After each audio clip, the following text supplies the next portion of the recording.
அஸ்ஸலாமு அலைக்கும் வரஹ்மத்துல்லாஹி வபரகாத்துஹு. கஅபாவை சுற்றி வருவதில் உள்ள ஆச்சரியங்கள். அல்லாஹுடைய தூதர் ஸல்லல்லாஹு அலைஹி வஸல்லம் அவர்கள் கூறினார்கள், யார் கஅபாவை 7 முறை தவாஃப் செய்து பின்னர் 2 ரக்காத் தொழுகிறாரோ அவருக்கு ஒரு அடிமையை விடுதலை செய்த நன்மைக்கு ஒப்பான நன்மை கிடைக்கும். இந்த செய்தி ஸஹீஹுல் ஜாமி என்ற நூலிலே 6379 என்ற எண்ணிலே பதிவு செய்யப்பட்டிருக்கிறது. புனிதமான காபாவை வலம் வருவதை குறித்து உண்டான, சுற்றி வருவதை குறித்து உண்டான செய்திகளை இங்கே நாம் பார்க்கிறோம். இதில் எண்ணற்ற ஆச்சரியக்கத்தக்க சில மாற்றங்கள் அமையப்பட்டிருப்பதை பார்க்க முடிகின்றது. இஸ்லாமிய மார்க்கம் வலதுபுறத்திற்கு முக்கியத்துவம் கொடுப்பதை நாம் அறிந்து வைத்திருக்கிறோம். உண்ணுவதானாலும், குடிப்பதானாலும், காலணிகள் அணிவதானாலும், எந்த ஒரு நல்ல காரியத்தை செய்தாலும் வலதுபுறத்திற்கு தான் முக்கியத்துவம் கொடுப்பதுண்டு. ஆனால் புனிதமான காபாவை தவாஃப் சுற்றுகின்ற போது அந்த வழிபாட்டை மாத்திரம் காலங்காலமாக இடதுபுறத்திலே இருந்து நிறைவேற்றப்படுவதை நாம் தெரிந்து வைத்திருக்கிறோம். மிக எளிமையாக சொல்வதாக இருந்தால், தவாஃப் செய்வோருடைய இடது புஜம்தான், இடது கைதான் காபாவின் திசைக்கு அருகாமையில் இருக்கும். நமது இதயம் உடலில் இடதுபுறத்தில் அமையப்பட்டிருக்கிறது. இடதுபுறமாக ஓடும் பொழுது உடலின் மையத்திற்கு எதிர் திசையில் செயல்படுகின்ற விசை ஆற்றல் இடதுபுறத்திலே இருந்து வலதுபுறமாக செயல்படுகிறது. வலதுபுறமாக ஓடும்போது இந்த ஆற்றல் வலதுபுறத்திலே இருந்து இடதுபுறமாக செயல்படுகிறது. நமது உடலில் பாய்ந்தோடுகின்ற இரத்தம் சுத்தமான இரத்தம், அசுத்தமான இரத்தம் என 2 வகை அமைப்பை கொண்டிருக்கிறது.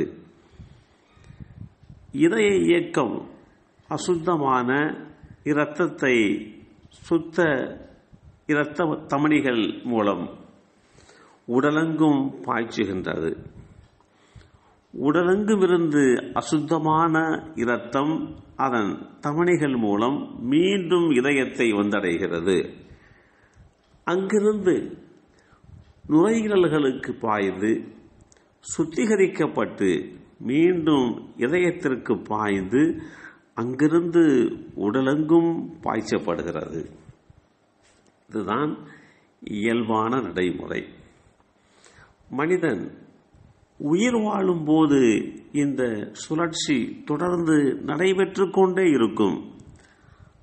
அசுத்த இரத்தத்திற்கு, அதாவது அசுத்த இரத்தத்தை இதயத்திற்கு எப்படி கொண்டு செல்ல முற்படுகிறது என்பதை பார்க்கின்ற போது, அசுத்தமாக இருக்கக்கூடிய இரத்தத்தை இதயத்திற்கு கொண்டு செல்கின்ற 2 முக்கிய தமனிகள் இருக்கின்றன.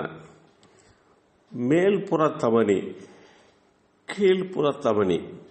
மேல்புற தமனி தலைப்பகுதி, நெஞ்சு பகுதி, நெஞ்சினுடைய மேற்பகுதி முதலிய பாகங்களிலே இருந்து அசுத்த இரத்தத்தையும் மற்ற பாகங்களிலே இருந்து பாயக்கூடிய அசுத்த இரத்தத்தையும் கீழ்ப்புற தமனியும் இதயத்திற்கு எடுத்துச் செல்கின்றன.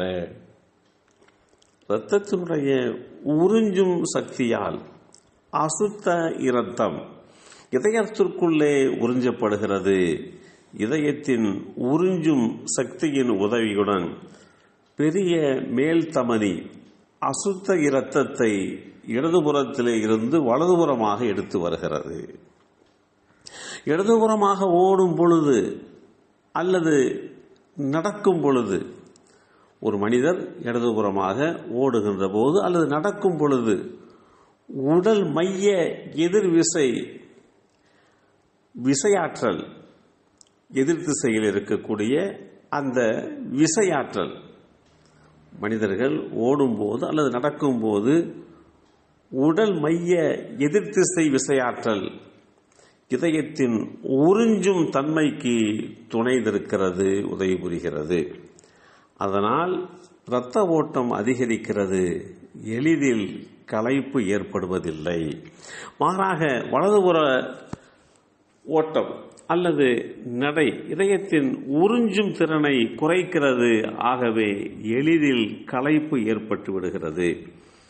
புனிதமான காபாவை தவாப்பு சுற்றுகின்றவர்கள் களைப்படையக்கூடாது என்கின்ற அடிப்படையிலே தான் இப்படிப்பட்ட அமைப்பு இயல்பாகவே ஏற்படுத்தி கொடுக்கப்பட்டிருக்கிறது. எல்லாம் வல்ல அல்லாஹு தஆலா அவனுடைய ஆற்றல்களை புரிந்து கொள்கின்ற நல்லோர்களாக நம்மையும் நம் சந்ததிகளையும் ஆக்கி வைப்பானாக. புனிதமான காபாவை அதிகம் அதிகம் தவாப்பு சுற்றுகின்ற பாக்கியத்தை நமக்கும் நம் சந்ததிகளுக்கும் வழங்கி அருள் புரிவானாக. அஸ்ஸலாமு அலைக்கும் வரஹ்மத்துல்லாஹி வபரகாத்துஹு.